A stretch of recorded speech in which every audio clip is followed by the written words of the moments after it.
John Brightman sitting in with us tonight. Tim Weisberg here, along with psychic medium Stephanie Burke. We're the only ones here tonight. Moniz is off at the Bigfoot event. That's right. And Matt Costa is working. So I think he's going to join us. I'm not sure.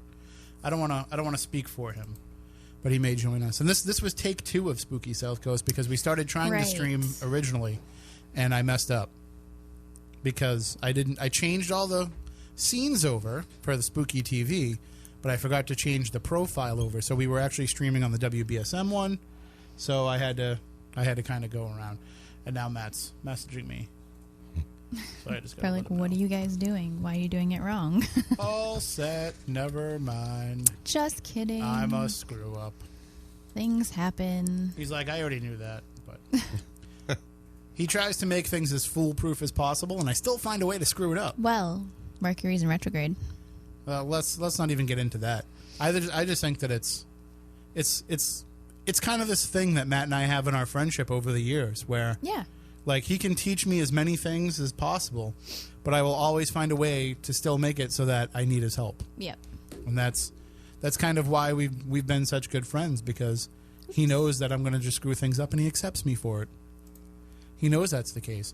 And I also have this major problem going on over the last, year or so, where all of a sudden, like, I just feel like everything's passing me by. Like, I've turned into an old man now. I don't understand. Really? I don't understand things that are going on. I don't understand the technologies that we're using.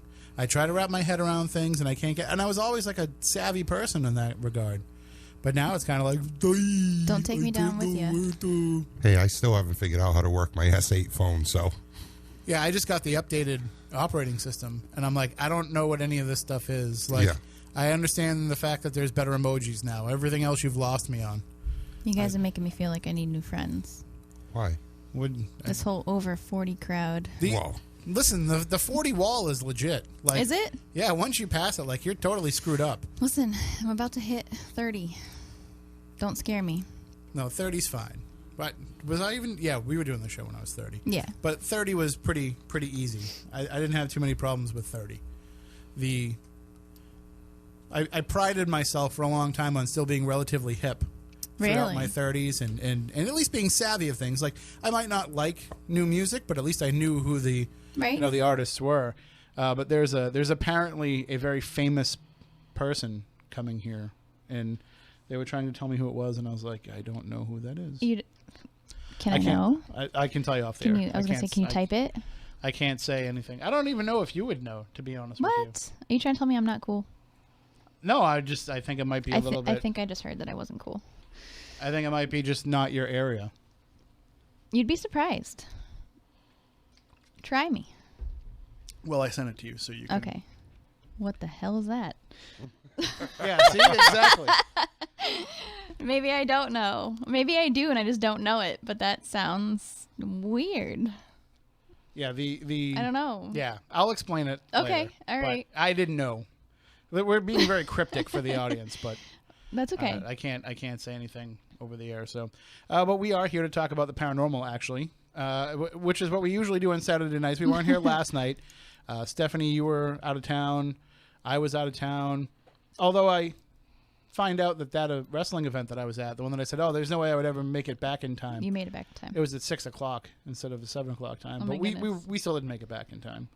I still would have been late. Well, you would have been by yourself, too. Yeah. Well, I mean, Matt were around. But the wrestling show went pretty well. I didn't get beat up, but there are some issues. There's always silver lining. Issues. And I won't be at the next show because we'll be in Mount Washington. I am so excited for Mount Washington. I've been talking about it all afternoon. Well, that's one of the things that I want to talk about, because I want to find out about some of these stories and things that we're going to investigate, because I know, Stephanie, you've been up there already. I have, and I've investigated there. And John has too for years. And I know the two, like the two of you and myself to some degree, we stay at a lot of different hotels and stuff too. Right. And I kind of want to talk a little bit about haunted hotels. Let's overall. do it. Why not? So sounds good to me. But before we get into all that, let me just let everybody know the numbers if you want to call in at any point during the show. 508-996-0500. 877-996-1420, and we're especially interested we're going to talk about the Mount Washington Hotel first because we're going to be there. We're going to be. Look at this. See, he's not. He's telling the truth. He does not know how to work that phone. Listen, I'm telling you, I need to find friends under 40. Aren't you usually like the guy that has the Bluetooth in your ear all the time too? No, you're not a Bluetooth guy? Listen, I have joked for like a year straight that I was going to buy him a Bluetooth headset for Christmas or his birthday because I cannot stand when he goes, hold on. I'm going to put you on speakerphone and then read you a paragraph because then I can't hear anything. Well, I mean, I'm not trying to insult you here, John, but you've got a large head. Yes. And so I have the same problem. And when you have a large head, the ear and the mouth are further away than they are for most people. So to use a regular phone, like I have the S8 Plus, and everybody's making fun of me like, why do you have to have the S8 Plus? Oh, because I need a little bit of extra length to get from my ear to my mouth. Well, when I tried to actually go out and get a new phone last September, they didn't have the Note 8 out. So they convinced me to buy this one instead. And I was not happy at all, but I did. Now they won't turn around and give me the actual Note 8 until my contract's up with this one. So now I'm stuck with it. That's terrible. Yes. Not too happy. Because this thing's tiny. Now they have the 9s coming out. Yeah, that's what the guy told me. He says, just wait until like August. The 9 will be out by then, and then you can get that. Yeah, my thing, what I'm really interested in when it comes to phones is like phone calls are like 8th on the list of things that I care about because I never talk on the phone. You don't ever do. No, it's so I don't really need the phone part of it. But like the first thing is like, well, how much space does it have so I can put Echo Vox on it? So when I'm on investigations and somebody else has my tablet, I can still pull that out. And then I want to know how many podcasts I can keep on it and all kinds of stuff like that. So those are the important things to me.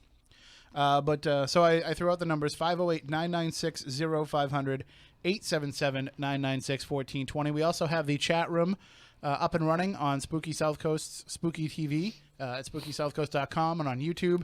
I did not get in to change the episode title on YouTube, so that is not what we will be discussing. That was the last show. But we will, if you want to call in and talk Bigfoot, we certainly can. But Cliff Barrickman is not with us. He's actually with Moniz right now. Right, in Massachusetts, though. And right now he's like, oh, man, why did I agree to do that show last week? Because, like, now this guy's following me around. Stop it. Where in Mass are they? Hadley. Oh, really? Yeah, so we told Cliff to make sure that he gave Moniz grief. Yeah. So I said it can't be a Saturday night if somebody isn't picking on him somewhere. So I asked him if he could make sure that he did that. Nice. But we will take your calls throughout the show. And again, as I mentioned, I want to talk about haunted hotels because there are quite a few. Right. And some of them embrace it. Some of them don't. Some of them are willing to let people come in and investigate. Some people don't allow that, but they still don't shy away from the stories and the legends that are out there. Mm-hmm. We have one locally. We have two locally, actually. Here in Fairhaven, the Seaport Inn has stories. I've investigated it, and I worked there. And depending on whoever the current management and ownership is, sometimes they talk about it, sometimes they don't. Right. And ownership never changed, did it? Well, whoever is speaking for them will say. Right. So the owner hates everything to do with the fact that it's haunted. That is an actual fact. Trust me, I worked for him, I know. But we can get some staff here and there to talk about it. It depends on how long they've been there, too. So that story, just real quick, that story is that there's a room where, correct me if I have this wrong, because it's been a long time since I wrote my book. There's a room where somebody killed themselves, and on the anniversary of that suicide, they can't let anybody stay in that room because they get phone calls from that room at the front desk throughout the course of the night. No. Okay. Somebody did die in that room. To my knowledge, it was not a suicide. All right. And I believe it was a drug overdose. Well, it wasn't an intended suicide. It's still somebody. Suicide just has it wasn't a murder. We'll put it that way.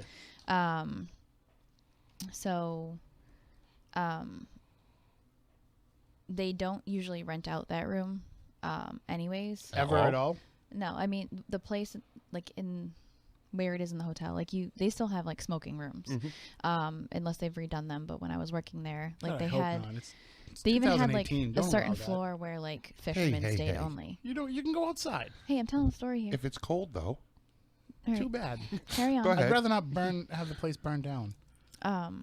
They have like a certain floor that they rent to like just the fishermen on the boats, because when they come in, you know, obviously smelling like seafood, different things like that. They have like the smoking rooms because a lot of the guys smoke. So like they have certain areas of the hotel. To my knowledge, this was one of the areas of the hotel that they don't rent to the regular public, just to like certain people. So when they it's not that they don't rent it out, but the phone does call the front desk. Like I was present when it was calling the front desk and nobody was staying there. So it's not that they don't rent it out during the anniversary. It's that bottom line, like it calls the front desk anyways. So it's any time. It's not just on the anniversary. It's just it did happen near the anniversary, but it didn't necessarily have to do with like it called it at random times too. Okay, so it's not just that day. So there's a chance that it's right now because we're talking about it. The front I don't know if they ever fixed it.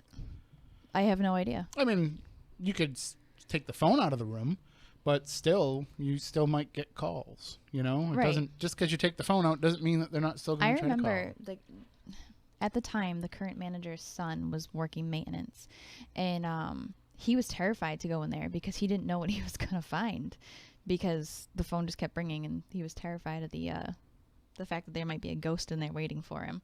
But it actually did. It called.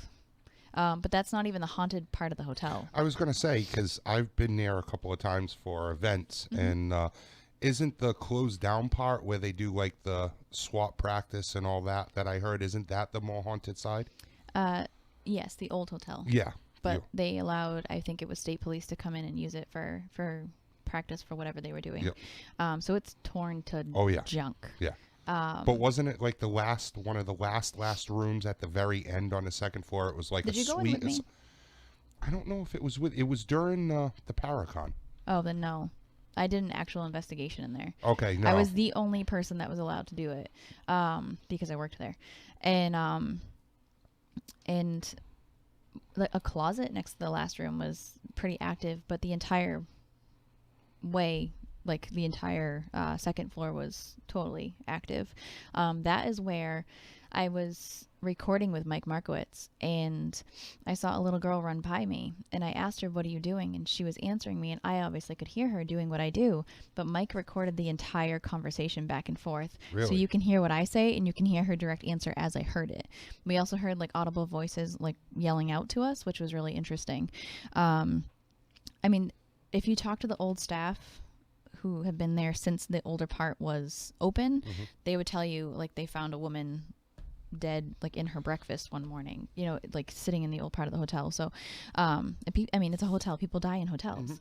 It does happen. So it is active, but there are so many different things that I experienced in that hotel that had nothing to do with anything, you know, to do with like recent deaths in those rooms. I used to close up the bar at night, and I actually used to call my friend Martin to come and sit with me on nights that I had to close, because they just let me close by myself and walk out. And I hated it because the light switch was inside the kitchen. But in order to, what I would have to do is go inside the kitchen, shut off the light, lock the kitchen door, stand in the dark, and then walk through and let myself out and lock the door. So I was terrified. And no amount of flashlight was helping that because of how haunted it was. I would be sitting by myself waiting for the next crowd to come in, because this is when they first reopened the bar, so it wasn't as popular. And I could hear like people flipping cards and poker chips. And it was loud. And I used to turn everything down just to see what I could hear. That's crazy. And I could hear that. And I could hear people laughing and talking. I'd be able to smell cigarette smoke. And there was one point where I was sitting on one side of the bar. I have a picture of it somewhere. And I have OCD. Anybody that knows me, everybody that's ever sat at a bar that I worked at knows that I have OCD. And they would make fun of me for it because I'd keep a really clean, neat bar, and I'd make sure all the bar stools were perfect, always. And when I sat on one side of the bar, I could hear the bar stools moving on the complete opposite side. But if you look at that bar, these bar stools, there's nowhere for them to go. It's either pressed up against the bar, or if you scoot out, the wall's right there. So I went and I took a picture one day because I couldn't believe it, because I'm like, what is that noise? And I went over there and all the bar stools were screwed up as if people were moving in the chairs. So I used to just, talk to him like, hey, what do you want to drink? Start a conversation, and it kicked up activity a lot. So that used to happen in the main bar. But when you walked through the kitchen to the back hallway, into the ballrooms, into the function rooms, all that, I used to hear high heels stomping throughout the kitchen. And it used to scare the hell out of me because they were angry heels. Anybody that's ever heard a woman stomp away mad wearing heels. Now, it's funny you say that, because when we did the Paracon there, he let us investigate the old part of the hotel. Now, you understand, like, when you're in those ballrooms, you go through the back of them, and you're in a back hallway. Yeah. And that would actually, if you took a right, you could end up at the door to go up to that building. We were walking there. All of a sudden, somebody said, did you hear that? And there was only a group of 5 of us. Mm-hmm. And we all stopped, and you could hear what sounded like a heavier woman, like really upset and mad, like stomping her feet, walking to the actual like doorway or something. Right. So I used to hear this woman stomp all the time, and it used to scare me. But it got to the point where anybody that knows me knows I've worn heels forever. It's just me. The guys that used to work in the kitchen, when we reopened the kitchen, used to come in and be like, did you just run past me? I just saw a woman with red hair and with heels on run past me. I'm like, nope, wasn't me. I don't have red hair. Well, without it being as dark as it is, yes, it's red. Oh, okay. So, don't tell my secrets. So, when they would hear it, they'd come blasting out into the bar and ask me why I was running in my heels in the kitchen. I was like, it's not me. So I had heard it. They had heard it. And I did some research. And I found someone that worked in a certain department for a certain agency to dig up some info on me for this particular area for me. And I found that there was a body that washed up on the shore. And like the seaport's right there. Like it's the water's right there. Like literally right there. It washed up very close by on Pope's Island. Hence the name. Right. They still have not identified her. More like nobody wants to identify her. She's from a different country, so she more than likely came in on one of the fishing boats and smuggled her in. They killed her, and she matches the exact description that everybody's seen there. Oh wow! And like, it's down to like identifying like jewelry. They identified the country that she's come from, and nobody will claim her at all. So I think that she's really angry that nobody's coming forward about who she is. And she's very like distinct looking, like you can tell what nationality she is. And I would see her run up and down, but she was always so angry that I never stopped her to be like, hey, can I help? And I was scared because I was always in the dark and I was always alone. And I mean, I can understand, being angry and being stuck in the in-between and not having anybody to help you. But she was always so angry and so fast, I could never stop her. So doing the research, I found out who she was. I don't know if she still stomps around the halls there, but it's all in that back part, but right where they would have found her body. A friend of mine, Rebecca, used to work there. And she used to tell me... Oh, I know who you're talking about. She used to tell a lot of stories that she would hear stuff in the kitchen area when everybody was gone. And she always used to tell me, I don't believe it. And that's what she told me. I don't believe it. But it's just weird. It's got to be something else. But it's funny. People talk about it. And then she would tell me, I hear people talking about it. And then I would hear it the next night and just kind of push it away. But I guess something finally did happen that she totally believed. I forgot what it was, if something fell over. But she's like, there's no way it could have. So she just totally believes it.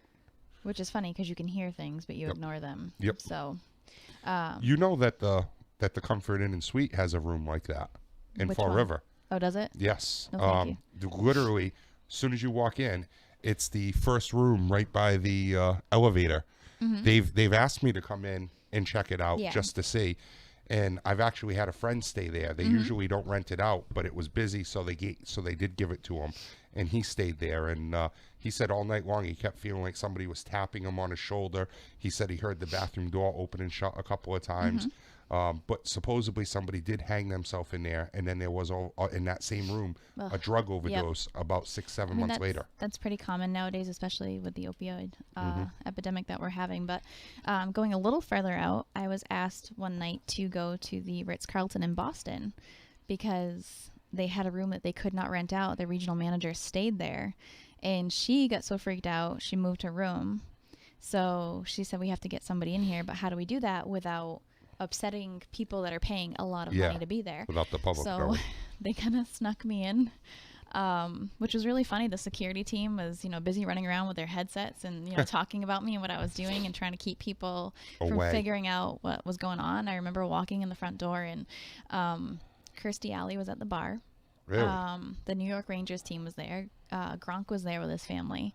Like celebrities everywhere. And I'm just like, hey, people talking to dead people, don't mind me, and they were so freaked out that somebody was going to find out what was happening. And they're like, please, can we just, comp you some drinks at the bar for doing this for us? I was like, no, it's fine.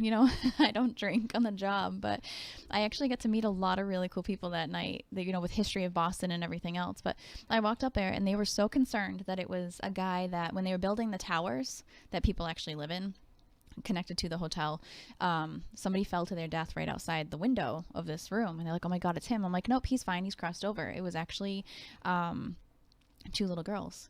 Really? And they were playing with everything in the room and like making things fall off the walls and everything else. But I just said, I'm like, does anybody here know the history of the property? And there's a guy down at the bar that used to hang out there all the time, that he owned a restaurant nearby and he knew the history of the property. I said, there was a fire here on this property. I said, and when the building burned down, these little girls were obviously a casualty of the fire, and they're still hanging out. And turns out that the actual property had a different hotel there before it burned to the ground, and that's what was left.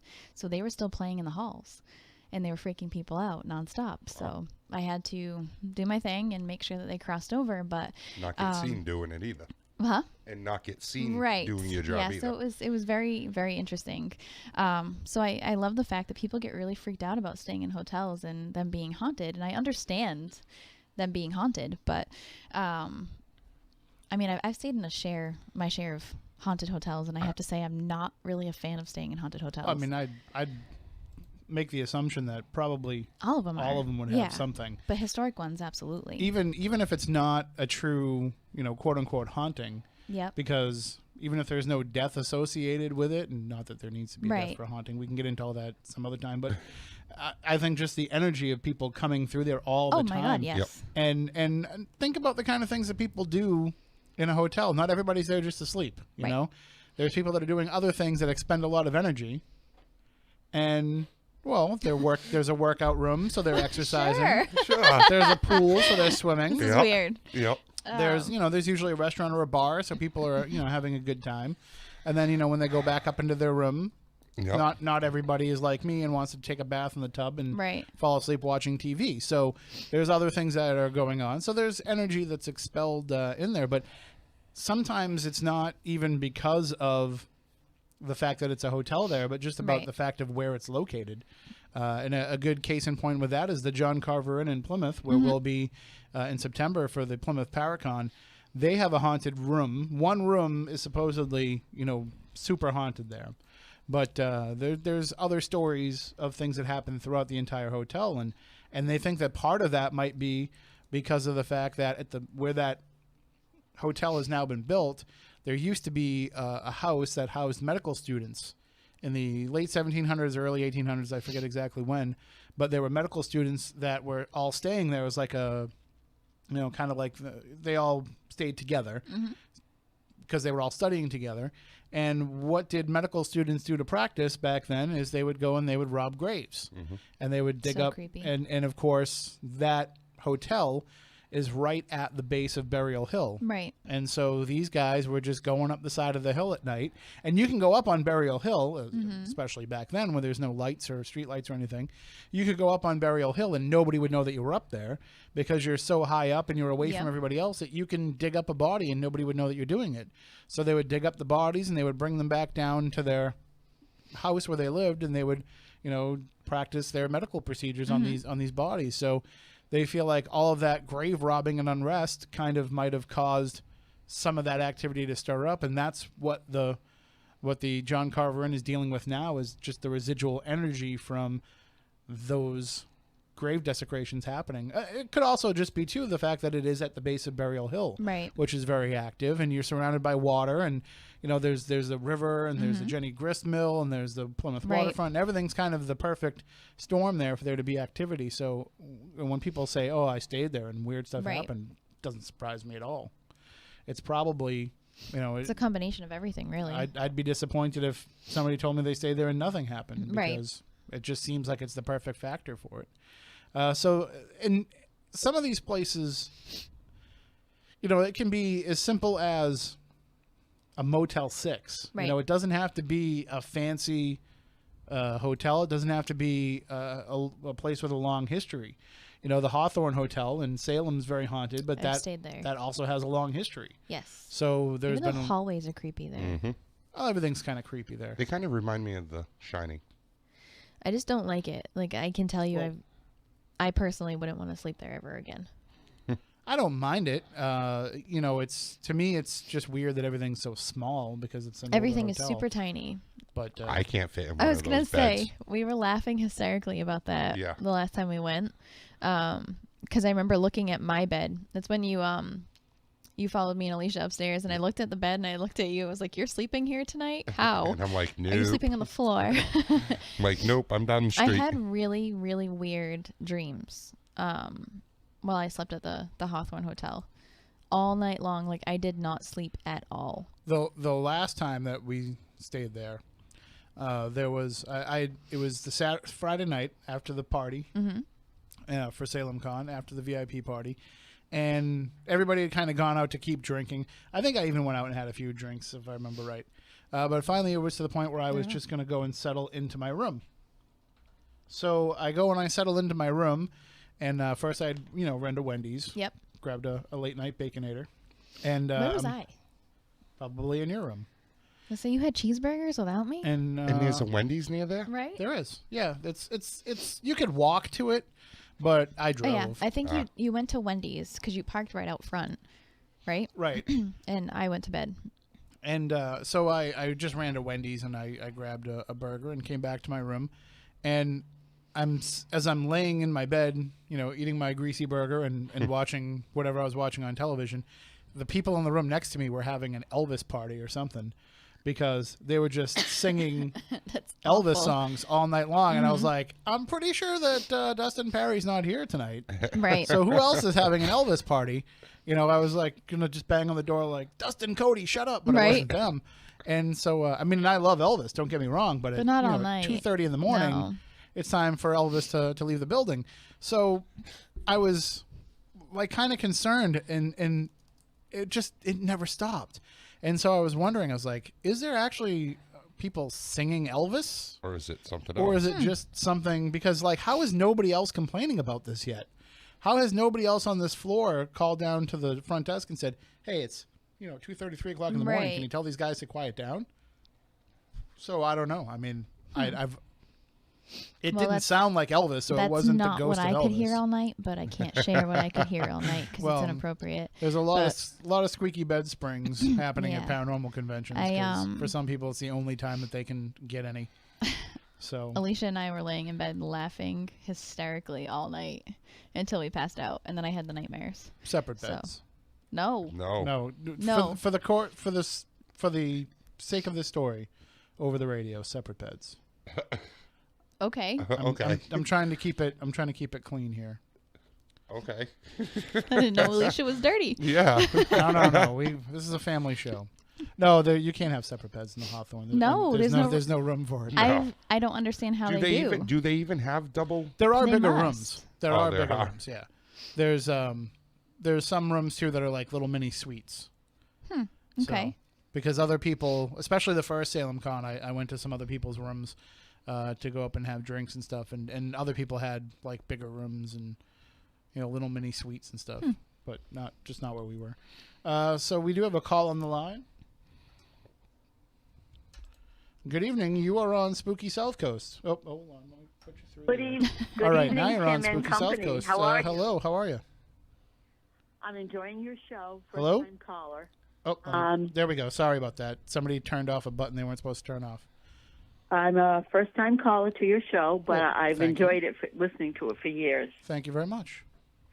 But my question, Tim and company, was: has anyone made efforts into investigating the Lakeville Hospital? Yes. For paranormal activity? Yes? I've been trying for years to get in there. And that would be an awesome place, because I remember my nursing rotation, 1979. It was a chronic care hospital for children who required too much nursing care to be at home. Mm-hmm. And they each had a story. And I remember I was assigned to a 3-year-old that at 2.5 had walked out the backyard and into the family pool. She was there they estimated about 23 minutes. Oh, wow. Her father found her and tried to resuscitate her, but she remained comatose. And each one of those children had a story behind them. And I was just thinking, when the paranormal, when you talk about someone trapped, that they can't get over to the other side, I was thinking that's like people in a coma. They're trapped inside. Right. So was that in the newer building, the one that's in the front, the one that you see right off 105? Yes. And then was it the third floor? Because I heard the third floor was where the children were.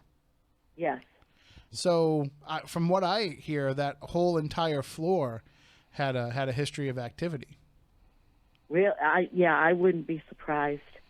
See, I mean, beautiful children, many of them.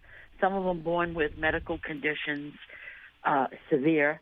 Some of them just almost unrecognizable as infants, and the parents just could not deal with some of them even looking at them, much less caring for them.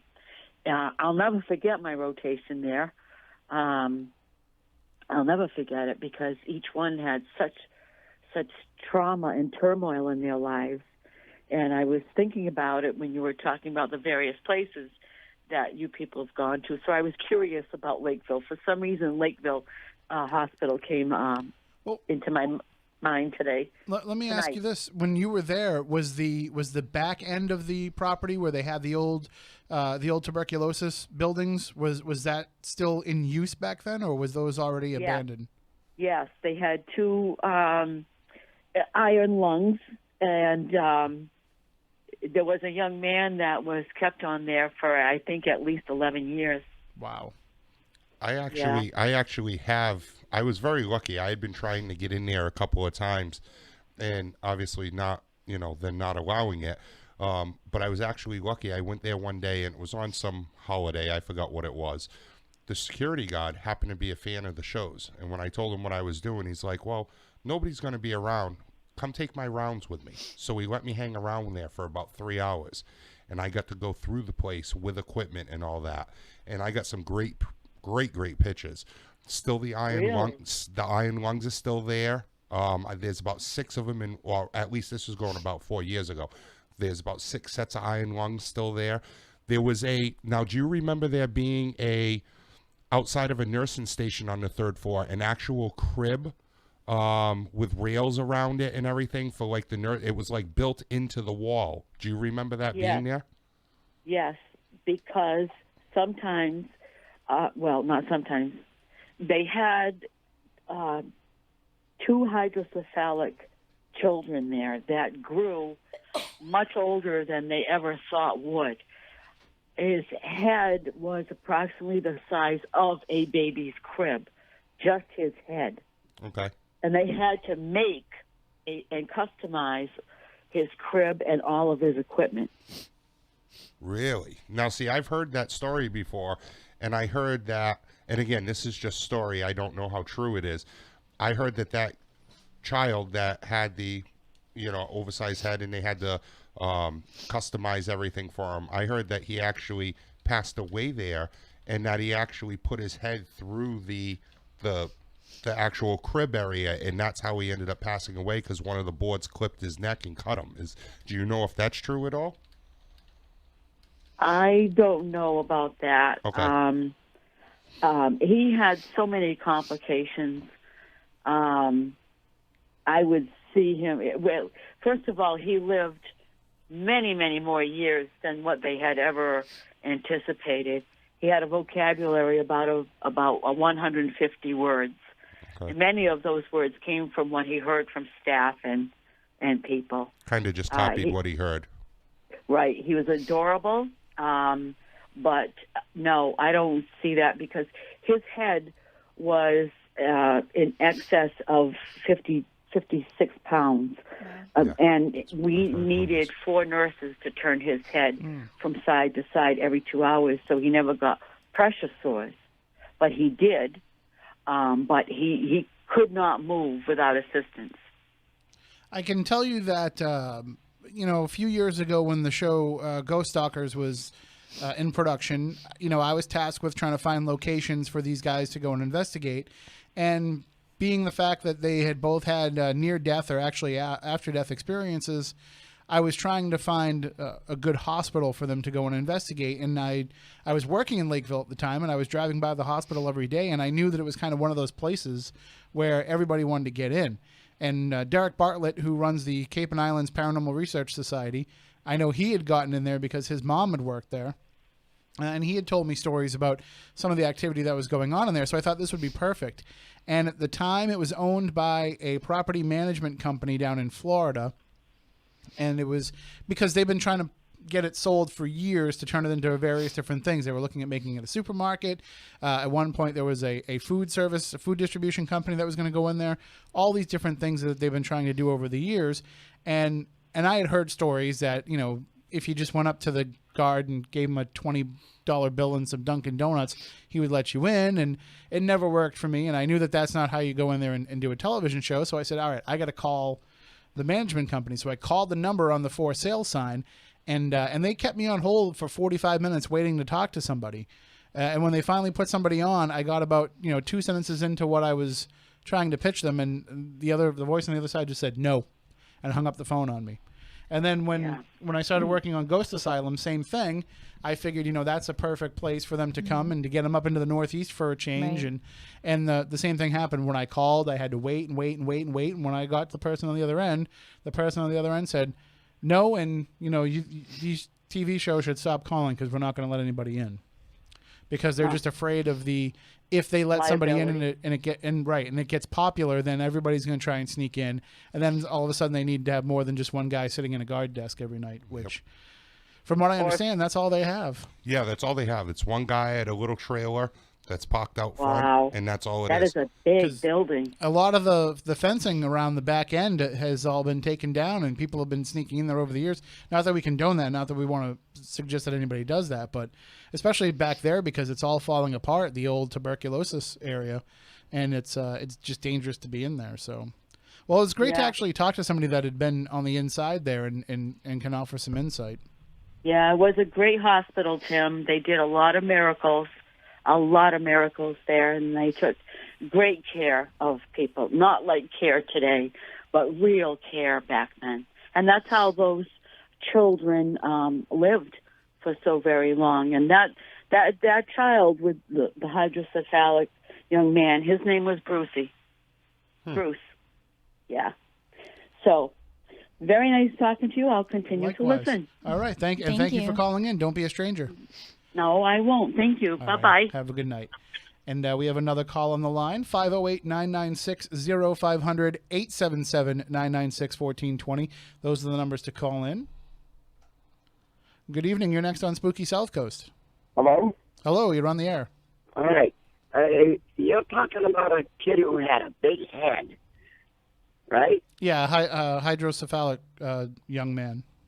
Well, because when I was a kid, I knew somebody who was like that. And I went to put his head down, and they told me to be very careful. Mm-hmm. I could, I can give you a little bit more about my life so you know what I'm talking about, because I was with that kid, and we were in the same place. Okay. Matter of fact, it was in Taunton. In the hospital there? Yeah, there's an institution out there. Right. that we were in, and he was in the building I was in. See, and he was like it was a long time ago, and like that. And is this that same kid? I don't know if it's the same one. How long were you in Taunton State for? Well, I was practically raised there, if you will. And when I got a little older, they shipped me to the buildings where the young adults were and stuff like that, and that's how I came to meet this kid, you know.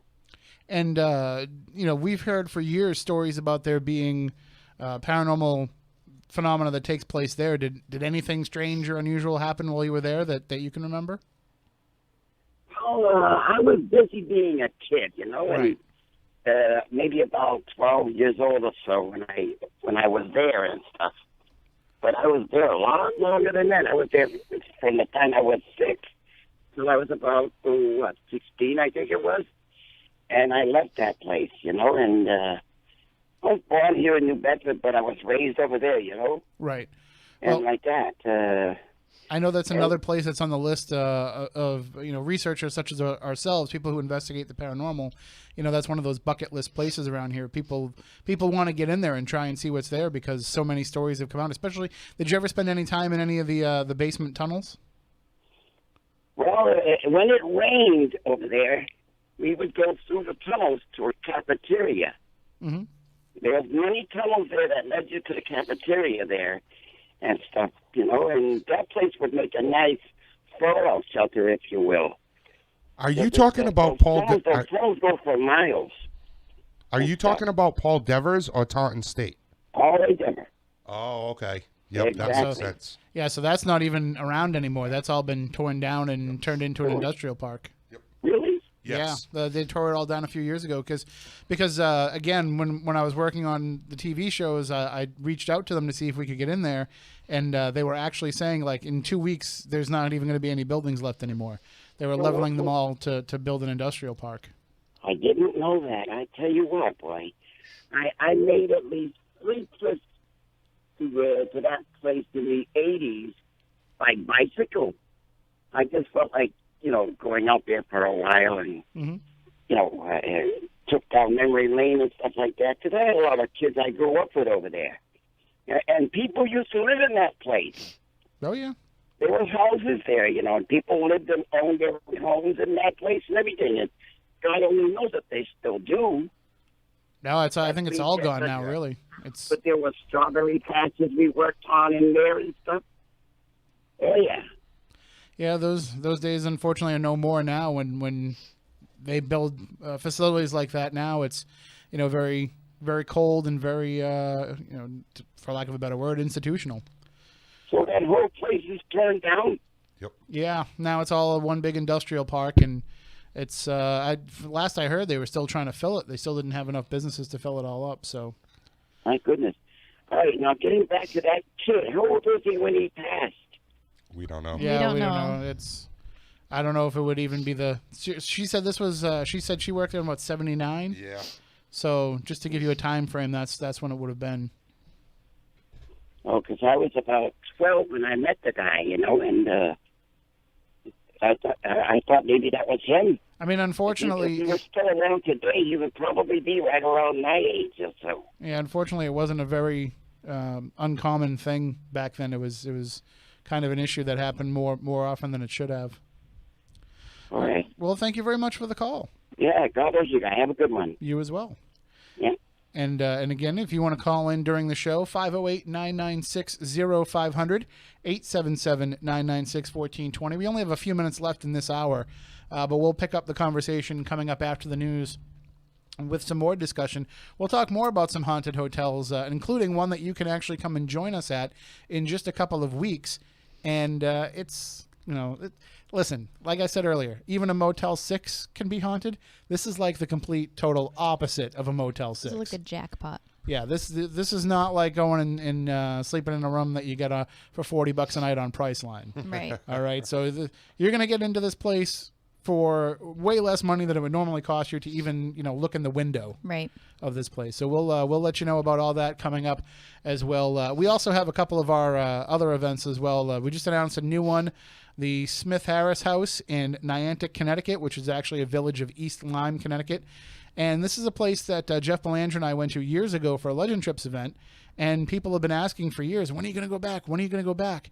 And it turns out so had the Smith Harris House. They've been asking us when we were going to be able to go back. So we booked it for June 15th. And you can find out more information on Spooky South Coast's website, SpookySouthCoast.com.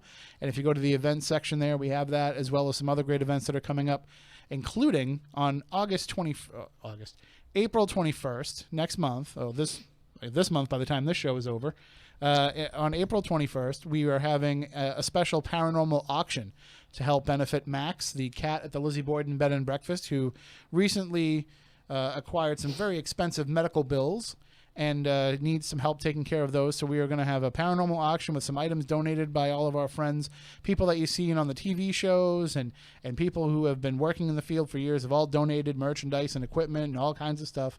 And we're going to be auctioning all that off live on Spooky South Coast's YouTube channel. And then after that, there'll be a ghost hunt of the Lizzie Borden Bed and Breakfast that we will have a very exclusive, very small group. And you never know what paranormal celebrities might be coming by and hanging out that night. So you can get tickets to that as well at SpookySouthCoast.com, as well as all of our other great events. But when we come back, we'll tell you how you can join us at a haunted hotel coming up. It's not that far from here. It's not that far of a drive either. Nope. So it's a beautiful drive, actually. You will want to take part in this. I promise you that. Again, we'll tell you more coming up in just a bit. We're going to be talking more about that hotel and other haunted hotels. We'll talk about the Roosevelt Hotel out in L.A. We'll talk about some of the other ones here in New England. We'll talk about the Stanley Hotel. We'll talk about all of them coming up with more Spooky South Coast. 508-996-0500 or jump in the chat room on Spooky TV at SpookySouthCoast.com. Back in just a few minutes.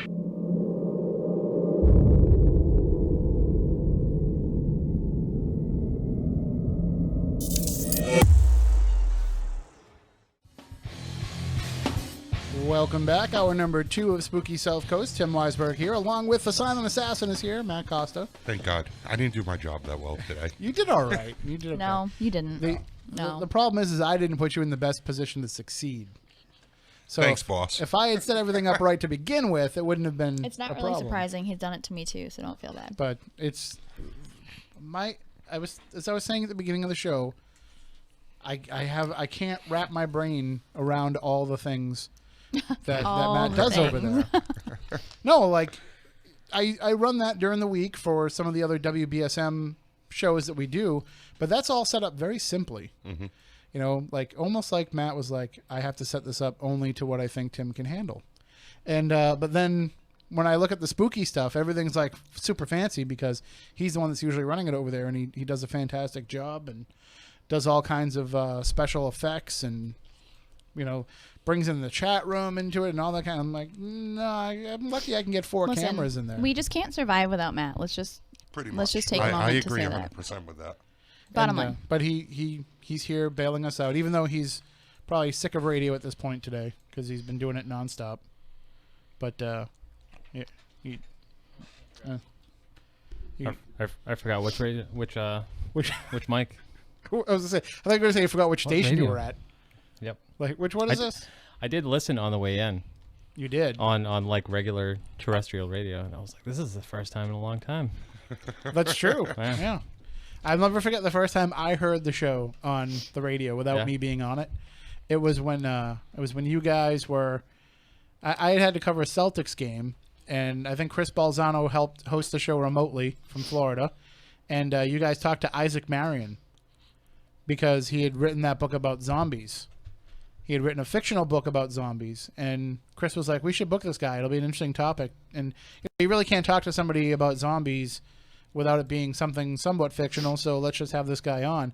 And I was like, okay, fine, whatever. It doesn't sound like he's going to be anybody. Like, he's just a guy who wrote a book. Yeah. So, yeah, you guys can do it. And as I'm driving home, I finally pick up WBSM on my way home. I'm like, oh, this is actually a very interesting show. And who does it turn out to be? Isaac Marion, the guy who wrote the book Warm Bodies that went on to become the movie. And you thought he was nobody. Yeah, and now he's like a big deal. and now he's too big for Spooky South Coast. I shouldn't say that. When the movie came out, he came back and joined us again. So, nice. But yeah, so that's that's what happens when I don't. And then there was another show I didn't do, and who do they have as a guest? Mick Foley. Really? So see what happens when I'm not around. Did you happen to see my pictures from a couple of weeks ago with him? I did. Yeah, he's a great guy. He is. Oh, sweetheart. Awesome guy. He'll do anything too for anybody. So I find that there's a lot of people that are like that, especially in wrestling. Yeah, no, it's true. It is true.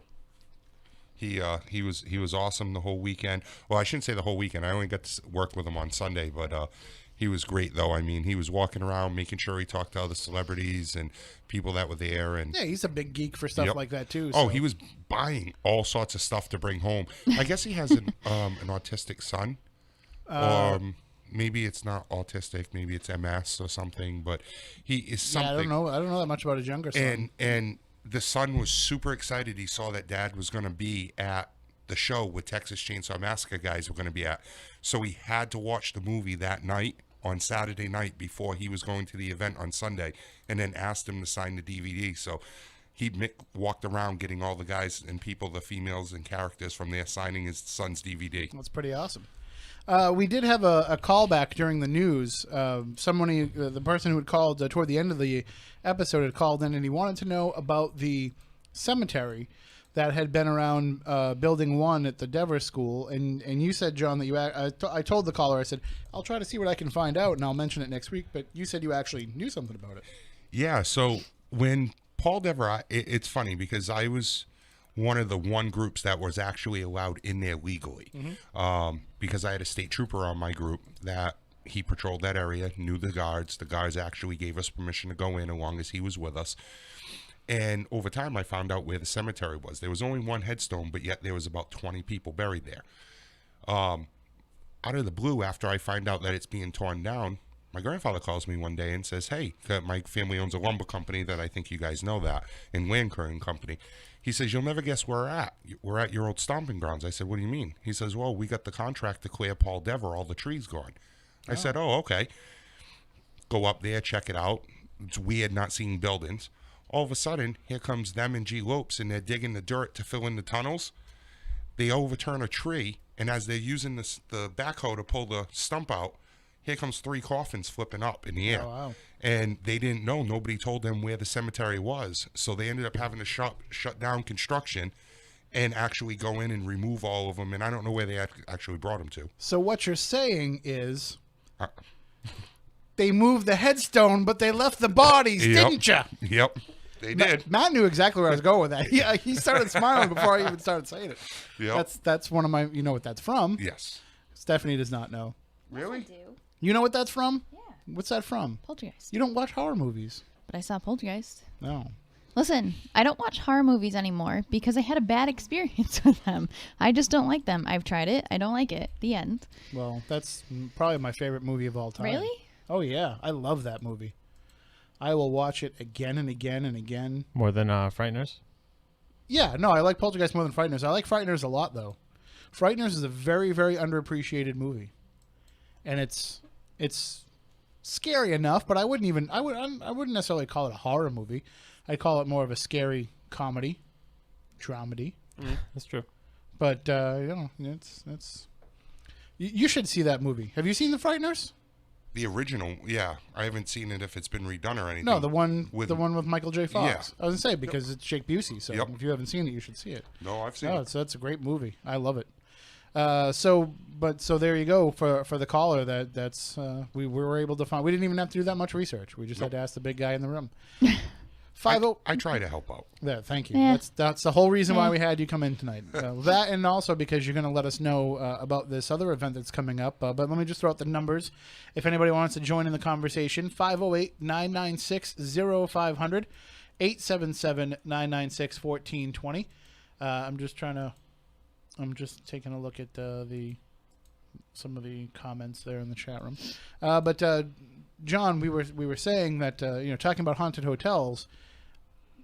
We were teasing it a little bit in the last hour, but there's some hotels that, listen, I know I'm not going to be able to go stay in, for the most part. Like there's some places where I was like, okay, even if I could afford it for the night, like I don't think that I deserve to stay in that type of hotel.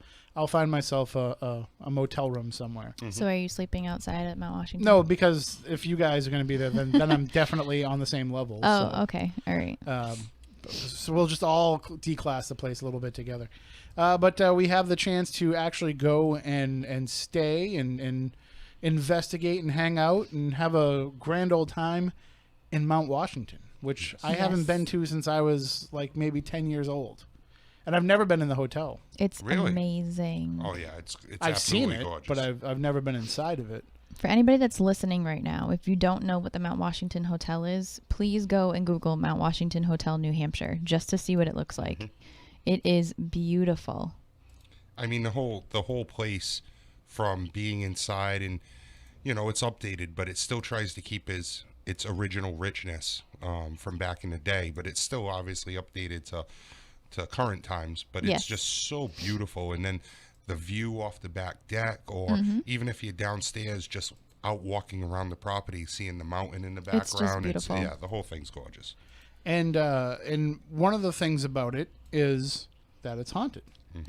And I didn't know that as a kid, or else I definitely would have pushed to get to actually go inside when we went up there. But there's, as I was saying before, there's a lot of residual energy at hotels. There's a lot of, just something that gets left behind when people stay there, or maybe when people die there, and these little bits and pieces where we don't always know the full story. But there's a full story with the Mount Washington story. I know, Stephanie, you've been there. Right. Can you kind of share for people what it is that is like the main story attached to the Mount Washington Hotel? So the main story that everybody knows that was made famous by ghost hunters is the spirit of Princess Carolyn, who was the owner of the hotel. And it said that the princess room, which is her favorite room that still has her bed in it, which, John, you didn't even know that, and you've been to the hotel multiple times. I had no idea. Her husband built the hotel, and he only lived in it for about 5 years and got to enjoy it for 5 years before he died. And between the time it was finished and when his death happened. And it's, well, from what I've been told, she was very young. She was much younger than he was. I think she was about 23 and he was 52 or something like that. And when he passed, in order to keep up with expenses and everything else, she married a French prince. So she wasn't a princess before, she became one. She became one after. So every single time they shut down the hotel for the season, she would have her bed shipped to France. And when it was time to reopen the hotel every single year, she would ship it back. So that bed still sits in this room. And the EVPs that have come out of that room are phenomenal, like nothing I've ever heard before. The one that Jay and Grant had caught, well, multiple, were amazing. But I was at an event there last year, and people coming right out of the hotel room that have never investigated before had amazing EVPs on recorders that they had just purchased because they were brand new at this. So it's amazing. She was said to stand and look over a balcony at the dining room, and she would be the last one to walk in. Always. After she walked in, no one was permitted to walk through the door for dinner. She was the last one to walk in, but she always hung over the balcony to make sure that she was the best dressed. If there was someone that was better dressed than she was, she went and she changed to make sure that she always looked the best. So it's a very ritzy hotel back in its day, and they've kept it the exact same way. It's a luxury hotel. It's amazing. When you walk in there, it feels like you're walking back in time. Oh, yeah. But it's beautiful. Just the view off the back is just that little sitting area that's kind of part of the conservatory. Yep. It's beautiful.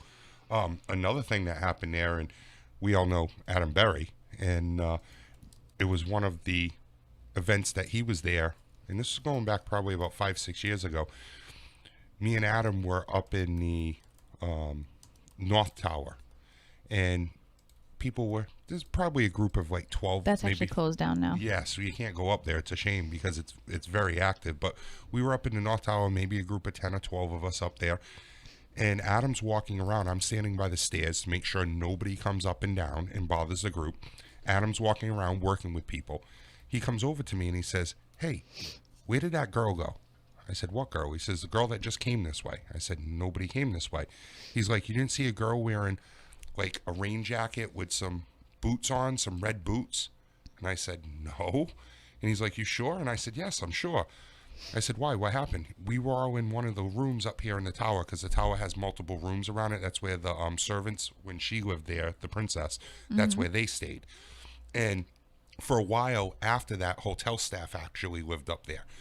Well, they were in one of the rooms, and this woman came out of nowhere, dressed funny, and says, keep going, you're doing great," and then just walked away.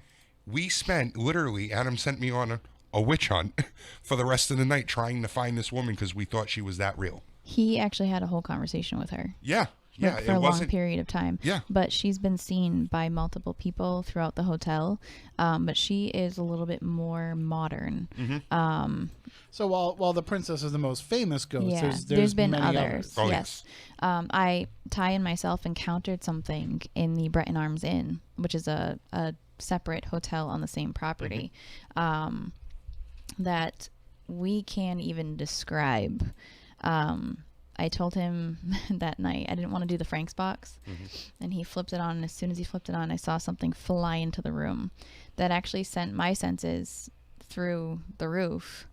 And I was like, oh my God, do I get up and run or do I stay? And I don't usually feel like that. Like you guys know, I'll walk into anything and I don't even care.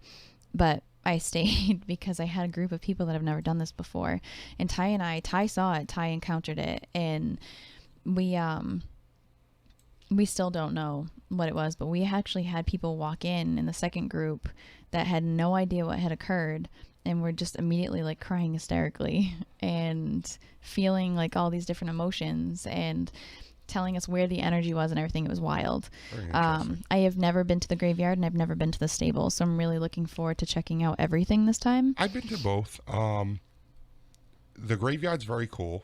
A lot of history there. There's a lot of older graves from the 1800s that are actually there. The stable, obviously, it's a newer area. It's been rebuilt.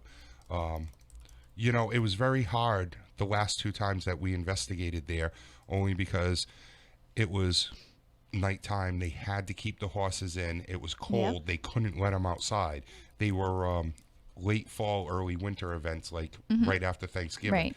So they couldn't let them stay outside during the night. So the horses were in there. Of course, they were making a little bit of noise. They were kicking, stuff like that. So it was hard to do an EVP session. But Tinny was there. And he was just entertaining the whole group. It was awesome. I mean, you guys know Tinny. When he goes on some of his stories, it's He's just fascinating. you just want to listen and suck up everything he has to say. So I don't care. I don't think nobody had a problem not investigating the stable because it was Tinny just telling his stories. So it certainly sounds like when people come up and take part in this event, there's plenty to look for and plenty to investigate. What are some of the areas where people will be investigating during this event? So everybody will have access at some point throughout the night at 5 different locations. They'll be able to go to the princess room. They'll be able to do the grand ballroom downstairs. They'll have access to the cemetery, to the stables, and then the Breton Arms Inn. And we'll rotate about every hour so people get to visit each location. And then obviously there'll be different celebrities from all the shows, including you and Stephanie, that'll be there in different locations working with other people.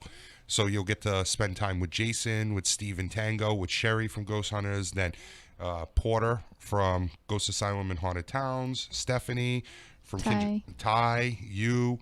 So let's kind of just give it to the breakdown. So Jason Hawes from Ghost Hunters, Steve Gonzalez from Ghost Hunters, Dave Tango from Ghost Hunters, Sherry DiBenedetti from Ghost Hunters, Porter from Haunted Towns and Ghost Asylum, Ty Gowan from Haunt Me, us two, and us two, and am I forgetting anybody? No, I think I'm forgetting. Oh yeah, and you'll be there. Oh. Yeah, well, I'll be just walking around, making sure people are enjoying themselves, because it's a whole weekend. It's not just come up and ghost hunt. Right. You got Friday night dinner, VIP party and hang out with registration. You get to mingle with everybody. I'm sure we'll be heading over to the Cave Bar at some point to have drinks with people too. Saturday throughout the day, there'll be lectures. During the day, Q&A, meet and greets, that type of thing throughout the day. We'll break for dinner at some point and then come back and do the investigation Saturday night and then end on Sunday with more lectures and meet and greets and stuff. So it's a full week. It's a full lineup of a weekend. And if people want to get tickets, how can they do so? They can go to Bright Star Promotions at .eventbrite.com. So I'm like, no, don't do it. No, don't do it. Don't say it wrong. You can go right there. You can click on it. We're actually running a special right now, thanks to a sponsor. Tickets were $295. They're down to $220 right now. But there's a limited amount left. Limited amount. So you definitely want to get on that soon. And as far as I know, the hotel is still holding the rooms available at the room block rate. When you do go to purchase tickets, there's an actual link with a code that you can actually click on, and you'll get the code right there, and it'll tell you what to say to the hotel and book the room. So just an idea for the people, how much is the room with the rate? Normally the rooms are like $350. Right. We ended up getting it for $225 plus tax.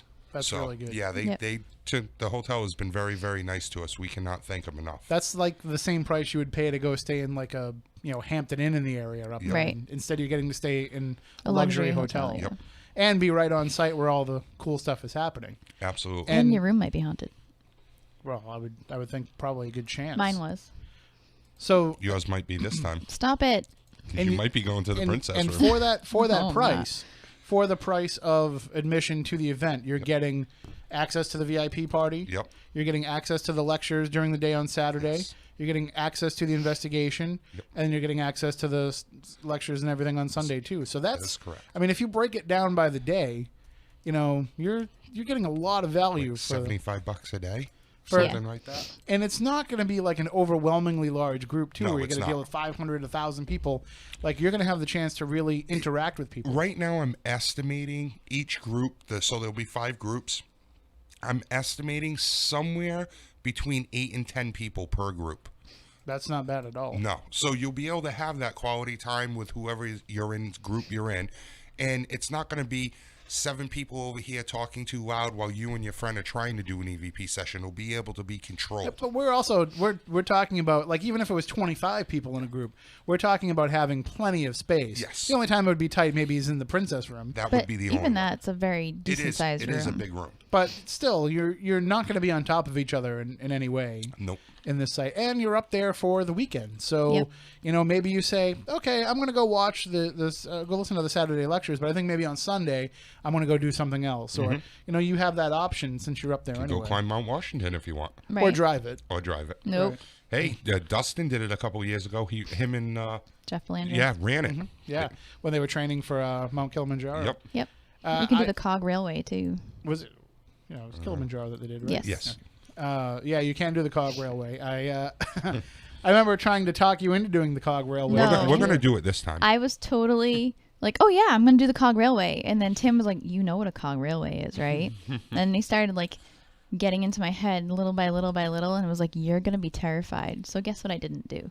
Yeah, well, you will this time. Now, I'm a train geek, so I would love to do the Cog Railway, but I know that once I get on it, I'd be like, I can't really? do this. I'm not a heights guy. I think because I'm inside something, I would be fine. But I'm not a heights person I really wanted to say, like, I went to the top of Mount Washington.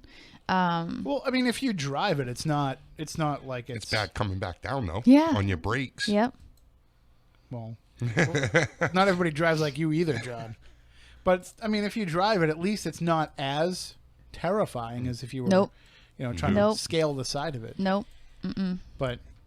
They still have the shuttle, right? They still have a bus that brings people up there? I think they do. Yeah, and they know how to drive it. So if you actually want to go up onto the top, I think we all get in and take the Cog Rail up. No. If you could sit on like a shuttle bus, we don't have time for the Cog Railway, so it's fine. And just look at your phone the whole time and not That's have what to I look out the figured I was going to do. I was going to bring a book, but I'm wicked claustrophobic too, so it just totally freaked me out. Well, and again, people that want to go should grab those tickets right away because they're probably by the time and the event is coming up in 2 weeks now, right? About 2 weeks, April 14th, 13th, and 14th. 13th and 14th. And 15th. 13th and 15th, to the 15th. Yes. That's listen to the guy that puts on the event, right? Well, also that's also our ride up. So let's hope that he knows the date. Who says? Who's what? Who says you're my ride up? Well, he's my ride We up already because I'm talked not He's your about ride that. up. No, I told I'm you I'm not driving driving. myself. No, you didn't. Yes, I told you. No, we didn't. Yes, I'm I did. picking up Mama Cheryl. Me and Mama Cheryl talked about this the other day. Did you? Yeah. This is all something News to me. we can settle off there. I do have to ask you though, what you're not leaving super early during the day, right? Well, we have to pick her up. Early. Yeah, we have to pick her up. She gets so, in at like 8:30. in the morning. Oh, because I have to be here in the morning for something Till when? till 10 o'clock. We have a very We'll have to special. figure that out. I We can have a- always go up early and grab Cheryl. And then come back. No. We have a very special thing happening here. It might not happen. So Okay. Okay. if it happens, it happens. But it might not happen. But are you guys familiar with? I don't want to give away too much, but I'll tell you off there. Okay. Okay. There's some music legends that might be in the studio from the Well, from the 1950s. If you're telling me that I should be here for that, then maybe I'll stick around. I don't think you need to be here for that. Oh, well then, fine. I I'll just don't- drive up to Mount Washington. I don't Screw think you that all. you. Unless it's the Who, the Eagles, or I said the 50s, John. It's a little older than that. oh, okay then. Then I probably won't know. There's a legendary doo-wop group that will maybe be here in Hmm. the studio. So I don't know. Nope. I'll tell you about it out Yeah. there. Okay. What'd you say, Matt? Tavares? No, not Tavares. I was gonna say, if that's what you're talking said- about, I'm all set. I said the I got 50s, excited. not that's the 70s. Oh, sorry.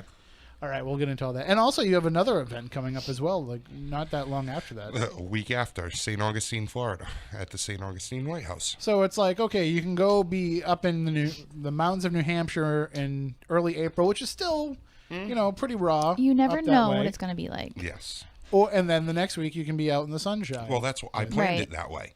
So that way, all the guests that are going to be up there, that are going down to St. Augustine, can actually warm up after their freezing And- event. and- Possibly. Like me. come down with a cold from Yes. No. the sudden change Probably. in temperature. So again, if people want to get tickets for these events, They're all at brightstarpromotions.eventbrite.com. You can go there. There's multiple events on there.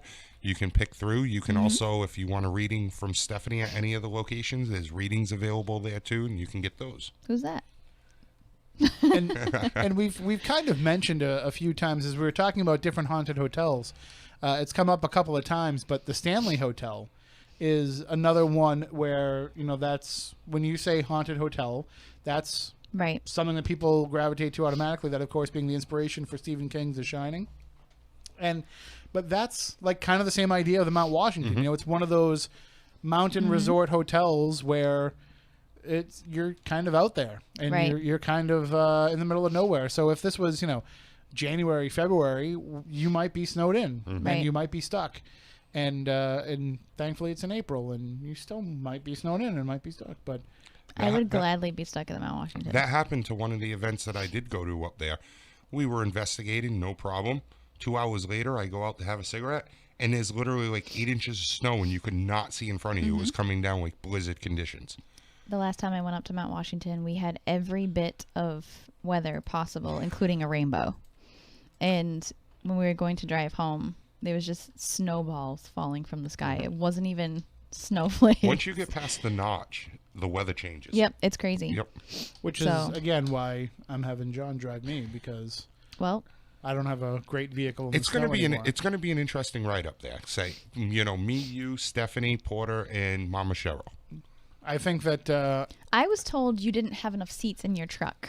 No, we talked about this, and I said No. that's not happening Nope, anymore. you didn't tell me that. we have the tonneau cover, so you can always lay me down in the back if you have to. Sweet. Perfect. More room for me to stretch out. I'll just Princess over here needs to spread Well, it out. depends on how early we're driving. Like, You talk to Mama Cheryl. all right. we'll figure it all out. Yeah. But this, talking about some of these other haunted hotels, if you have any experiences out there and in the listening audience, having stayed in a hotel and something weird happened, you can give us a call, 508-996-0500, 877-996-1420. And there are some people in the chat room that are going back and forth with some places, so hopefully they will feel free to call in and share as well. You know a good one that's right in Boston that I've always wanted to get into, but I don't know if they would frown upon it, but I don't think that they would shut it down and let people investigate, but the Liberty Hotel. a lot of those, I've tried to get into some of those Boston hotels for different things, and they because it's Boston and they're open year round, they just don't shut down. But and, you know the history of the Liberty. No, it used to be a prison. Oh, did it? Yeah, that was the original Boston prison. And then this hotel company, Starwood Hotels bought it and turned it into the Liberty Hotel. And what they actually did was every 3 cells, the doors would get removed. You can actually walk down the walkways, and it's like walking the actual walkway from where the prisoners would walk. They never made the thing that much bigger, the hallways per se. And then... but every 3 doors, 2 of them would get boarded up. 1 would become the real door to the hotel room. So they'd take 3 cells or 4 cells, and that's what the actual room is 3 or 4 of the old prisoner cells. So there's a billionaire that I'm kind of friendly with. We'll leave it at that. But Really? one time texted me and said, "Hey, what about investigating the Omni Hotel?" And I said, "Oh, that sounds like a great idea, but they don't really let people investigate there, and it would be hard to really investigate because other people are staying there." And he says, "Well, what if we rented out the hotel?" It's like, what do you mean? The entire hotel, every room? Yeah, we could probably investigate then, but we never followed up on it. But, how come he's never come to one of your investigations? Doesn't want to do the public events. But he would do it privately. He's asked a few times about something. I think he's kind of waned off it a little bit. He's one of those guys where the interests just grab him in a certain direction, and then they hold his attention for a while. So he might have kind of gotten over this, but we definitely had some conversations about different possibilities. And see, like Mount Washington would be perfect for him. Well, why don't you text him later?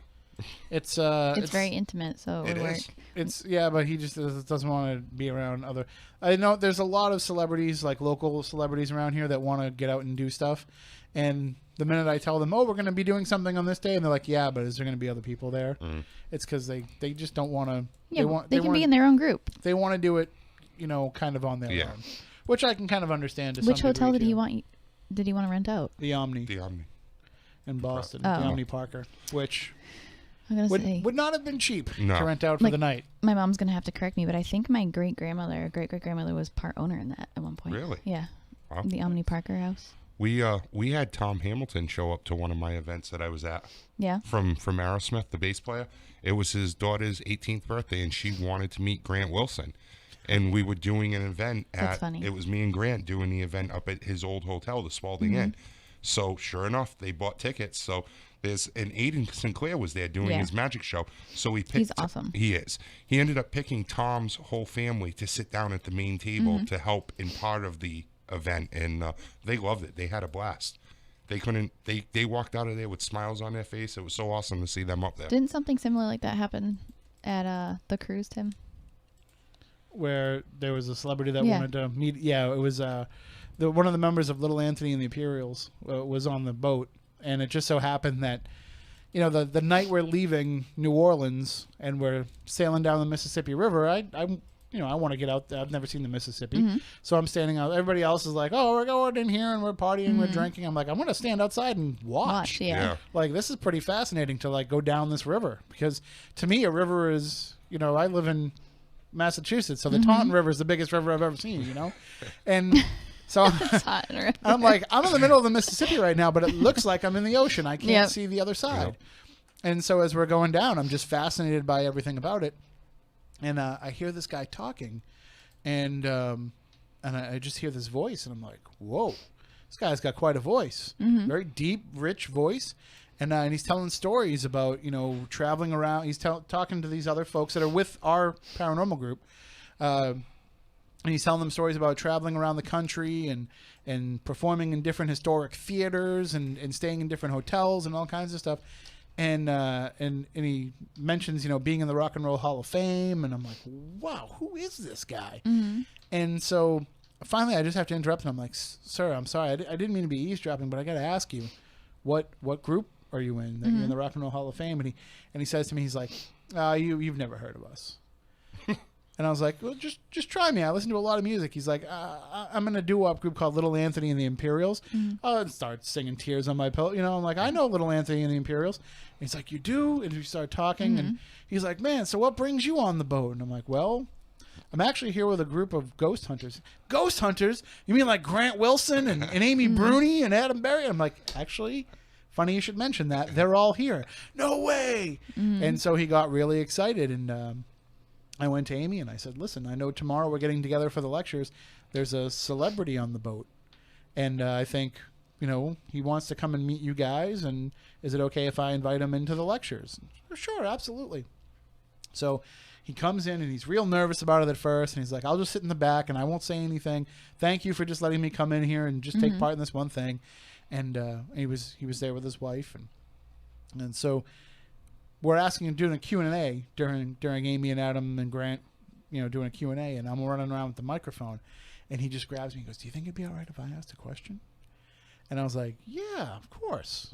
So I hand him the microphone and he gets up and so they's like, okay, all right, next question.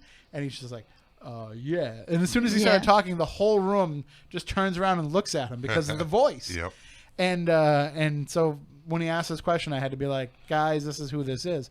So after the Q&A session was over and everybody's leaving the ballroom, he wants to come over and meet Amy and Adam and Grant and everybody. But then all the people that are on the cruise are wanting to go up and meet him. Yeah. And so he's signing autographs for some of the women and it was really fun. And it was just weird that, it was that one conversation that kind of led to that. But you never know who was into this stuff. Also on that cruise was Ron Popeil, but he wasn't having any of the paranormal He didn't stuff. like ghosts. Who's that? Set It and Forget It. The guy that sells the Showtime rotisserie grill on the infomercials. Pocket fisherman. Okay. all those things. Oh yeah. Okay. Yeah, there's no doubt he was the richest person on that boat. I don't care who else was on that boat. You're not beating Ron Popeil money. Okay. Did I ask you if you had the pocket fisherman and fishing? You did not ask me. I didn't get to see him myself. That would be funny if he was carrying it around though while he was on the boat. Stop it. Imagine if he just went out to the stern, the balcony, the stern, the bow, the stern. Imagine if he went to the back of the boat and just took out the pocket fisherman and threw it out there. And I'm already getting the terminology wrong because I keep saying boat when it's a ship. But if he threw the pocket fisherman out and was trying to fish off the back deck of the boat, and then they're like, "Sir, you can't fish off this boat." And he's like, "I'm Ron effing Popeil," and they're like, "Okay." What planet do you come from? It depends on the day. Okay, cool. Whatever one is in retrograde, I'm sure. Stop it. So Jupiter or Mercury, take your pick. So there's also, I can't think of the name of it now. I'm trying to look it up here online. But when we talked about, when we had Dan Gordon and Mickey Bradley in to talk about, on the show to talk about haunted baseball years and years ago, they wrote about, there's a hotel in Florida where all the baseball teams stay when they go down there to play Tampa Bay. And that hotel is severely haunted.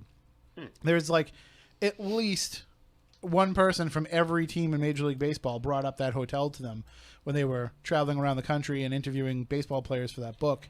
So when you're dealing with people that are staying in hotels for a living, they're used to some pretty weird Right. It's got to be something really outstanding for it to stand out in their minds. But there's enough stories out there that they're able to remember these things and to share these things. Right. So I don't know. I mean, hotels are just creepy.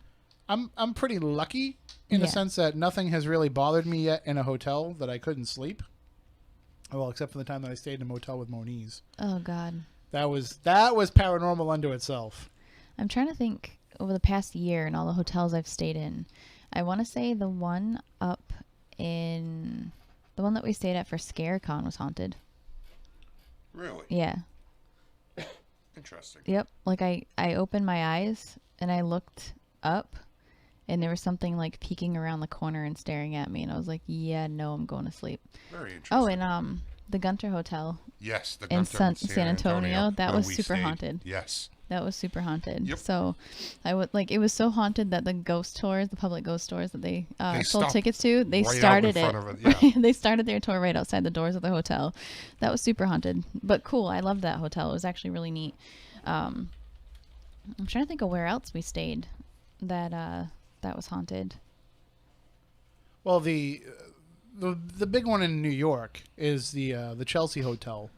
That's where anybody that wants to investigate haunted hotels, that's on their radar. And I did try and get into that for, I think it was Ghost Stalkers. Yep. And what was funny about that is I actually happened to call them right when they were shut down for renovations. So it would have been the perfect time for them to get in. And I thought it was in the bag because they seemed really interested at first. And it's just the more I kept getting referred to other people, like the more and more I could feel the chances dwindling. And then it got to the point where we just got shut down. So the hotel that you were talking about in Tampa is called the Vinoy Hotel. Yes, that's it. Yep, the Vinoy Hotel. That's where all the baseball players that have gone through there have come out of there with stories.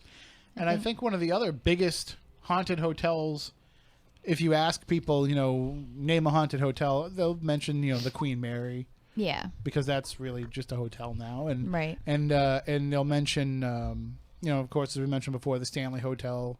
Some of those places will be mentioned. Myrtle's Plantation is a hotel, so people will say that about that place as well. But the Hollywood Roosevelt Hotel has some great stories to it. And this is, I want to say, I think it's Montgomery Clift, who's one of the people that said to haunt there. But they have a mirror that if you go there and you stare in this mirror, you'll see the ghost of Marilyn Monroe appear behind you. Well, that's creepy. So that's, I'm just reading through some of the stuff here on it really fast. Yeah, Montgomery Clift, he stayed there while he was filming From Here to Eternity, and it said that he haunts there now. But everybody has been through there over the years, all the celebrities. And so they're saying some of the celebrities who have stayed there and are said to possibly haunt there is Errol Flynn, Marilyn Monroe, Montgomery Clift, and there's also a little girl spirit there that they report seeing in a blue dress named Caroline. So that's a place, because I was talking to somebody this week who lives out in California, in LA, and said, what are some of the places if you came out here that you'd want to definitely investigate? And first place I mentioned was the Roosevelt Hotel, because I like old Hollywood stories, and even if nothing happened, like just to have that be the focus of my investigation would be fascinating. Like to just be trying to talk to Marilyn Monroe. Right. Just to be able to try to talk to Montgomery Clift or any of these people who have been through there over the. It doesn't mean that they've necessarily stayed there to haunt it, but just if there's a chance to have that remote connection. Isn't that the hotel that some of the serial killers stayed at? Like, Richard Ramirez stayed there, and I'm not sure. I'm almost positive that that's the one. I know that if I tried to, I probably couldn't afford to stay there. But that's why I just would crash with friends somewhere else and just go there to investigate. But that's those are the type of places that when you're going into a hotel, a lot of the times, and Stephanie, this because you connect with the spirits, but you're going there and trying to communicate with one spirit that you've heard the story about, right? And there's just a lot of other transient energies that are coming in there. Oh my God, yeah. And so it can kind of make it hard to pinpoint. But at least something like the Roosevelt, where people have had repeated experiences with these same recognizable spirits, at least then it kind of gives you an edge up. But the place that I investigated this past weekend down in Mineral, Virginia is called the Dunlora Inn. And the amazing owners, Sheena and Tony Wong and their daughter Lacey, have been renovating it to be an inn all over again, but it used to be a boarding house for years and years. And perfect example of, you think that the energies that are there, but a boarding house has tons of transient energies. And Porter and I decided for our second night of investigation, let's dig a little deeper, because we didn't feel like it was people that had stayed at the house or owned the house or anything like that. And we decided to use some different techniques to try to bring out spirits of the land. And we actually had two really crazy experiences. We actually caught a musket shot EVP, which was awesome, after playing some Civil War music. And we decided to play some powwow music from different tribes. And we had a very strong, powerful Native American spirit come walking right up the stairs. Everybody on one side of the house saw him, and then he walked into the wall, and everybody could see him walk into the wall, and everybody on the other side of the house on the other staircase didn't know that it was happening, and they all screamed when he showed up. So it was actually really awesome. So it does go to prove that you don't know what's there. Always be open to to seeing what could possibly be there, because the in and out of, especially a place like a hotel, you don't know where the energy is coming from, where it originated, or is it from the actual land? I mean, it would be fascinating to reach the point of paranormal investigation where we could kind of do what you do with your abilities, where when we're getting inundated with different energies, we could say, no, not you right now. We're not looking to talk to you. We're looking to talk to you. If we could start doing that in investigation, that would be pretty special to reach that point. But we're not. We're at the point where we kind of take anything that we can get. And so with that in mind, we're just trying to talk to whoever is willing to come forward and talk to us. So it could be, you could be going to a historic hotel, like the Mount Washington was 1902. I think I saw, it was, early 1900s. It was early 1900s. So you're going there and trying to communicate with the princess or some of these older spirits, and it might be somebody that passed away recently but loved to stay there every season, and has just decided to go back there and stay there. Somebody who might have died 6 months ago, and just decided this is where I want to be for the rest of eternity, and we can't really pick and choose who it is that we're talking to. So I think with a place like a hotel, you're getting a high level of traffic that it comes with the territory. It's not like when you go to somebody's house, or when you go to, like the Lizzie Borden bed and breakfast, where you're trying to communicate with the board. You're going to have to kind of just take what you can get. Yep. That being said, that makes it even more profound when the princess does come through when you're investigating, Absolutely. because it's wow, of all the people that could come through, we're able to make this connection. Yep. So hopefully people get out and take advantage of that. Again, you said $225 special deal right now for the tickets. $220. Yep, and that's thanks to our great friends Lopaka and his wife. Yes. At Hawaii Paragon. Yes. So if you're going up there for the weekend, what can people expect? There's a restaurant on site, I would assume. There's a couple of restaurants on site. Yep. But do they have quesadillas? Is Stephanie going to be all right? I believe I ate cheeseburgers. So. Yes. I don't think they have quesadillas. I was hoping that across the street, the actual ski resort, that's Mount Washington Ski Resort, they have a restaurant at the top of the mountain, and you actually have to take the actual ski ride up the rides there. Yeah, no thanks for that. The restaurant is awesome. The view is awesome, and all it is finger food stuff: chicken fingers, burgers, quesadillas, stuff like that. They actually are closing on the 7th for the year. Oh, so you were gonna make me go up the ski. I was going to take everybody out to eat there. Stephanie was going to have the decision: do I ride? Right? Do I ride a floating chair to get a quesadilla? That would have been the ultimate question of my life. Yep. As I'm turning 30, I have to make that decision. Do I sit? They have what, like a bar that they put across those, or do they not even have a bar? There's a bar. I've been on some that didn't have the bar. Yes, I've been on some that didn't either. So basically, she has to say, do I want to sit on this floating chair and risk my life? Right. And I know that nobody ever falls out of those things, but it's in the news at least once a year. I would be the first one. I did. Of course you did. Right, but nobody dies. No, I was only 7 or 8, and my father was taking me skiing for the first time. Got to the top of the hill. He's like, you got to jump. And I said, okay. Well, I jumped a little early, and my skis, you know how there's that little lip right there? No, I've never been skiing. I don't know. No. Well, there's a little lip, and my skis, because I jumped early, got caught on that lip, and I landed face first in the snow. Of course you did. That's what happened to you. Explains so much. Yes. I am terrified of heights. There's no way I'm going on a ski lift for anything. Not even quesadillas? Screw that. I will literally, I will bring some tortillas in a bag, those nice flour tortillas. You know how to cook, so you can make me a quesadilla. I will bring some of those and some Kraft Make sure singles. you both do. Yes, exactly. And some Kraft singles, and we'll make quesadillas. Kraft singles. We'll make microwave we talk quesadillas. About this. No, we're not making microwave quesadillas. You can make. Before I'll get on a ski lift, we will. Oh my goodness. What if we just? I'm broke. I'm going the John Tenney route. Peanut butter sandwiches in my room. Oh my god. But I've been on I won't even go on the sky ride at an amusement park. Really? No, screw that. Wow. When I was a kid, one time I think I went on one of those things, and it was to ride the Alpine slide, and that might entice me to make that trip if I have to. So you don't do roller coasters? I love roller coasters. Roller coasters I don't have a problem with. Wow. I freak out a little bit during the Yep. part going at the beginning, but I still go on every roller coaster. But skiing, that's nope. If I could drive to the top of the mountain and then ski down, maybe I would, but not having to ride up in those stupid chairs.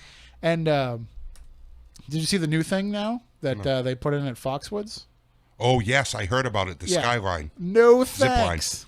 line. I would try it. You can zip line off the top of the hotel? Yes. It goes right off the very top of the Fox Towers, I believe it is. No thanks. Yep. How high is that? I don't know. I forgot what they said. Pretty high, though. Yes, it is. It's over 200 foot. Yeah, no thanks. So I'll watch somebody do it, but I'm not going to do it myself. I put it this way. Water Whiz? Mm-hmm. I won't even go on the tall slides at Water Whiz. Really? No, too high for me. Forget that. Wow. Too steep I going wouldn't have down. guessed. And what are you saying no about roller coasters over there? Me? Yeah. I hate roller coasters. So what's going to happen when we go to Universal while we're in Florida? I will not step foot on a roller coaster. No, roller coasters are awesome. You have to go. Wait. Who's talking about Universal right now? Do not tease me with Hogwarts. Well, if I have to go through Hogwarts, you have to go on the rock and roll roller coaster with us, with me and Porter. Nope. Rock and roller coasters at MGM. No, they have one there too. Okay, cool. I'm not going on that. It's actually really cool. They got a headset behind you. It plays That's rock terrifying. and roll music. Roller coasters Listen, are awesome. Hogwarts is amazing. Roller coasters are terrifying. A lot of There's newer difference. roller coasters, they have the pneumatic. Yeah. Yes. Like they just kind of shoot you to the top anyway. You don't have to do the. Yep. I need to. The going down parts, it's fine. It's just the going up where I freak out. Yeah. That and the Transformer ride we got to get you on. No. Listen, just drop me off at Hogwarts for the day, and you won't see me till it's time to leave. It's the good part is though, for those of you who are going up to the Mount Washington event, you don't have to go high if you don't want to. No. You can stay on the ground like I will. Yep. For the whole weekend. Tim and I will be on the ground at all times. I might change my mind. I might be like, because the Cog Railway is not that expensive, right? No. It does click the whole time. It does. Okay, because though. that's one of the major points that you said I shouldn't. Right. This is why you shouldn't go. But I think it's like what's it like $27 We don't or have a something? lot of I don't time. even think it's that. I think it's like 17 or 18. So I might do it. Like when I get there, I might be like, all right, I guess I have to do it. But just because, we gotta bring warm clothes. like, when do you get to ride a Cog Railway? There's very few left in existence. I don't know if This is that's what I true. want to do on my 30th birthday. Of course it is. I might change my mind. Among other things. I also reserve the right to say no. If anybody's Like, if anybody's first of listening, all, it's like, you said food. you were going to go. Food and snacks are a must, and then no Microwave heights. quesadillas. No, we're not having microwave quesadillas. Don't forget the If you gummy want, bears. we can make the quesadillas ahead of time And then just warm them and in then the just microwave. warm them in the microwave. That when we sounds get even there. worse. No. You gotta refrigerate that stuff. Yeah, Nah. the rooms will have refrigerators. If not, Mine didn't. Well, your room will this time since Will you're it? getting the princess room. I'm not sleeping in the princess room. Nobody should sleep in that room. Well, Who wants who wants to sleep in a room where it's like, oh yeah, by the way, everybody that's in this event's going to be coming through your room tonight. that's Speaking what of I which, said. at the Lizzie Borden house, we have Right? that's exactly what happens. Yep. All right, so if you want to take part in this event again, John, give people the website where they can go to get tickets. You can go to brightstarpromotions.eventbrite.com. It has a list of all the different events, what's going on, the things that you can purchase, whether it be Stephanie's gallery reading or just regular tickets to the events, whatever you'd like. Oh, and by the way, if you do purchase a ticket for the gallery for Stephanie, you have to purchase a ticket for the event also. It's private readings, my friend.